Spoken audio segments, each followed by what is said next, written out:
तो दोस्तों आप सभी का एक बार फिर से स्वागत करता हूं देसी स्टार समर सिंह के एक और नए अपकमिंग सॉन्ग के अपडेट के साथ। जी हां दोस्तों, इनका एक और स्पेशल सॉन्ग हम सभी के बीच लॉन्च होने जा रहा है, जिसके बारे में हम आप सभी को डिटेल से बताएंगे कि ये गाना आप लोग कब और कहां देख और सुन पाएंगे। तो हम उम्मीद करते हैं कि आप सभी लोग हमारे साथ वीडियो के अंत तक बने रहेंगे और ऐसे ही इन्फॉर्मेशन जानने और सुनने के लिए इस चैनल को सब्सक्राइब करके बेल आइकन को जरूर प्रेस करें, जिससे कि हर एक इन्फॉर्मेशन आप सभी को ऐसे ही मिलती रहे। खैर आइए बात करते हैं इनके इस स्पेशल सॉन्ग के बारे में। तो आप सभी को दोस्तों बता दें कि यह एक सर्दी स्पेशल सॉन्ग होने वाला है, जिस गाने का बोल भी रखा गया है सर्दी राजा जी। तो आइए जानते हैं कि इस गाने को गाया किसने है। तो दोस्तों आप सभी को बता देना चाहता हूँ कि इस गाने को डुएट वर्जन में बनाया गया है, जिसको गाया है अपने देसी स्टार समर सिंह ने और इनके साथ पहली बार खुशी कक्कर जी ने गाया है। जी हाँ, इन दोनों की जोड़ी पहली बार हम सभी को सुनाई देने वाली है।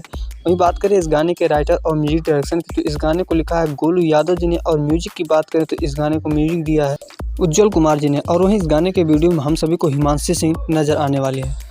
खैर आइए दोस्तों बात कर लेते हैं बिना देरी करते हुए इस गाने की रिलीजिंग डेट की। तो आप सभी को बता दूं कि इस गाने को हम सभी के बीच बहुत जल्द, जी हाँ दोस्तों, ग्लोबल म्यूजिक जंक्शन भोजपुरी के ऑफिशियल यूट्यूब चैनल के माध्यम से देखने को मिलने वाला है। और आप सभी को बता दूं कि ये गाना कल तक हम सभी के बीच आ सकता है ग्लोबल म्यूजिक जंक्शन भोजपुरी के ऑफिशियल यूट्यूब चैनल के माध्यम से। तो आप लोग इस गाने के प्रति अपना विचार क्या रखना चाहते हैं कमेंट बॉक्स में कमेंट करके बता सकते हैं। और वीडियो अच्छी लगी हो तो वीडियो को लाइक शेयर जरूर करिएगा और चैनल को सब्सक्राइब करके रखिएगा, ताकि ऐसे ही अपडेट आप सभी को मिलती रहे सबसे पहले। तो दोस्तों बहुत बहुत शुक्रिया आप सभी को वीडियो के अंत तक बने रहने के लिए। हम आपसे मिलते हैं बहुत जल्द किसी और नई अपडेट के साथ। तब तक के लिए बाय बाय, टेक केयर।